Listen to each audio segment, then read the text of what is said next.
This one is something older. It's entitled Rain from the collection poem. The smoldering fragments of my mother's American dream mingle dust with dust and ashes with ashes, just a ruin in the rain. Turning to clay inside my lungs, tortured for one free breath. This space belongs to me now. A drink, a smoke, a fuck, and a prayer soften the vestiges of long nights in the downriver shithole we call home, where the secondhand justice of mass-produced fathers and sons ripped the scapula from my shoulders, leaving scratches inflamed in red and white. And I own it, but I abandoned it long ago. My own private living room trauma scene of mommy, daddy, dogging me, segue into cops and courts, and the whole socio-political miscarriage. And the night the big bay window onto the future of our father's world turned to disillusioned shards of memory. When my boy gone mad, with his old man gone mad, with foot-stomping Pentecostal dances on Sunday morning, and inebriated William Tell games with live ammo on Sunday afternoons. My boy whose life I saved once from the cops and once from the bridge's edge. In the face-slicing 3 a.m. cold of a December wind and the flutter of Christmas lights dangling from the bronze balls of some local hero's small-town, ghost town, icon, Indian killer turned deity, where he tried to take a swan dive into a dark river seasoned with pure Detroit salt and pepper that was freezing and flowing all at once. Left his skull bones and the bones of his cross and the particles of his self and his God and brain matter, gray matter, like a human puree in the pale glow of a lifeless street lamp and the busted marquee of River Jordan Pentecostal Church, whose calling it is to bring redemption to junkies and the homeless, on a sidewalk still waiting for his pipe to be filled with cheap dope, laying in a pool of bloody ooze so thick the cops photographed the body without checking for a pulse, and then he moved, moaned, reached for a needle at the end of the night, spit out his teeth in smoldering obscenities and recalled his invincibility, because out here we are homeless and immortal. Homeless, immortal. Out here we are hopeless and eternal. Hopeless, eternal. Out here, defeated in advance, is still a dance of pure defiance. And that leather-jacketed boy with a lifeline so jagged he scared cops and criminals just the same, picked up the particles of his self and his oozing, vegetated God from the raggedy street in the glare of cop light, spotlight, street light, church light, and stuffed them back inside the broken bones of his pounding skull and rode his lowrider custom off into the morning of his 9th life. We make our dwelling in ruins, filming with the residue of mommy, daddy, doggy, me, gone awry, and the PTSD that goes with it and chases us back for another drink and smoke and fuck and prayer. We lay our bodies weary with another morning's hope on massive stone, bathed in this whole church house, jailhouse, madhouse scene. To swim through the savage wakefulness in the night of long shadows and sit on the edge of the bed, learning to forget, learning to love the last hope of nothingness in the sweet comfort of rain and cigarette smoke after the imposers and imposters of the offspring of the divine confiscate our children and our dreams and our brain cells for their experiments in righteous persecution, leaving behind starving, skeletal, impossibly broken organic components divorced from the mommy, daddy, family, baby, manufactured a priori machine.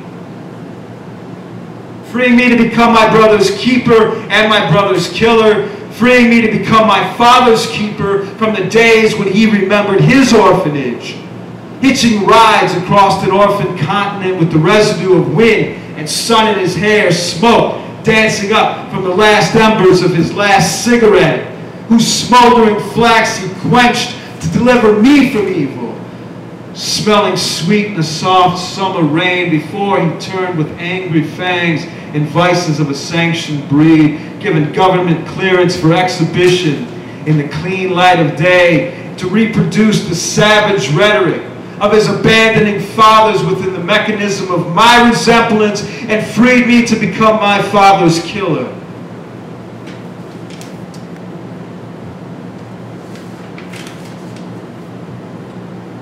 This last generation reaches for a God and reproduces itself.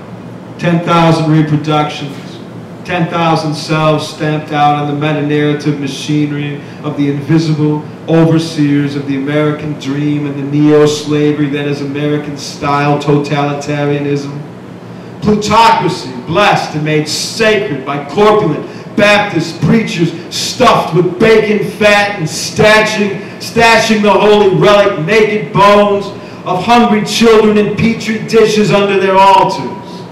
American-style theocracy, Islam, and Christianity copulating and excoriating ritualistic ejaculations produced on the stone altar of the Madhouse of savage narcotic hegemony, leaving everything to chance and calling it God.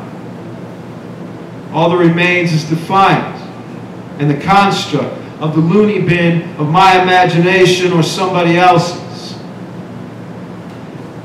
I've lived in every house in this raggedy city, every sad, broke-down dwelling with pale nightlight television winking artificial intelligence in every darkened window.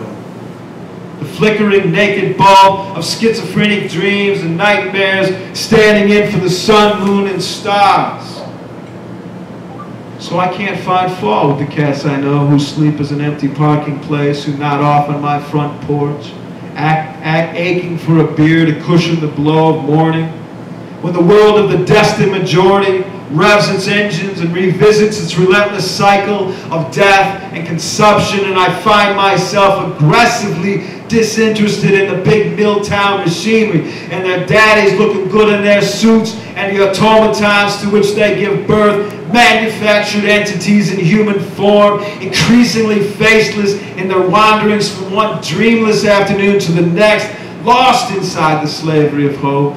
The slavery of the next raise, the slavery of the next promiser of change, the slavery of the next president of the new birth, the slavery of the next messiah of the new generation, the slavery of the great escape of the raptured few, all caught up in their overfed, corpulent Baptist ecstasy, cheering on the glorious return of the 1950s rat race descended from heaven along with the Lamb of God to assassinate the enemies of their mouths and their bellies.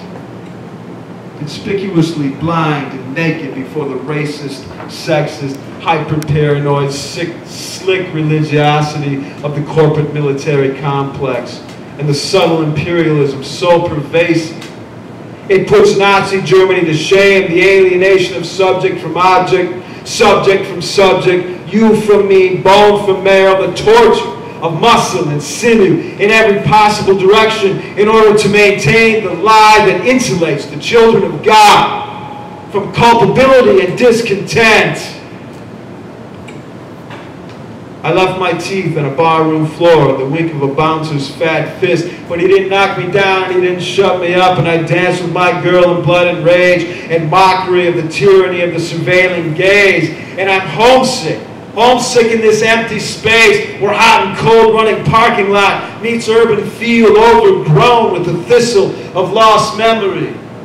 And the hope that dies inside a pair of factory boots gone in the blink of an American dream, replaced by the wink of mascara, lipstick, and stilettos and bartenders who never forget a face made of cash. Here is no victimless crime. Here is no sin without shame. Here is a perpetrator without conscience. And all she could say when I walked away from the dying embers was, "You are nothing. You're nothing. You were nothing 5 years ago. You're nothing now, and that's exactly what you will be 5 years from now. Nothing." Ah, sweet dream of nothing. Behind the thin facade of somebody becoming something, to be someplace at some time, but look out, God, because here we come, the loster generation. The casualties of Eliot's homilies, naked survivors of Nietzsche's floods, the second Genesis, the act of philosophical fiat and a breath of an other life form, an act of philosophical fiat, dust of the ground, ashes to ashes, born in rebellion, and Camus' naked, sacred blasphemy, orphan children of bastard hopes, with dreams bludgeoned from our brains at an early age as an act of love by strong-armed, militant, nightstick-wielding cops and fathers who, in beating the rebellion out of us and God into us, defeated themselves. I've staggered through 1,000 drunken nights. I've lost more than I've kept. I've abandoned the abandoning gods, and the abandoning gods said it was my decision to be gone by dawn. I suppose it was. No place, no thing, no home, and I'm homesick just the same. In these maddeningly empty fields where sunlight is silence beyond the voice of God, and heat dances in dust, and winter leaves naked trees. Here and there the moons rise over snow and factory smoke is all the agony of the industrial age and the swan song of human strength in one relentless vision of torpor. The repetition of cicadas in August makes me want to jump into the river of shit soup and drown.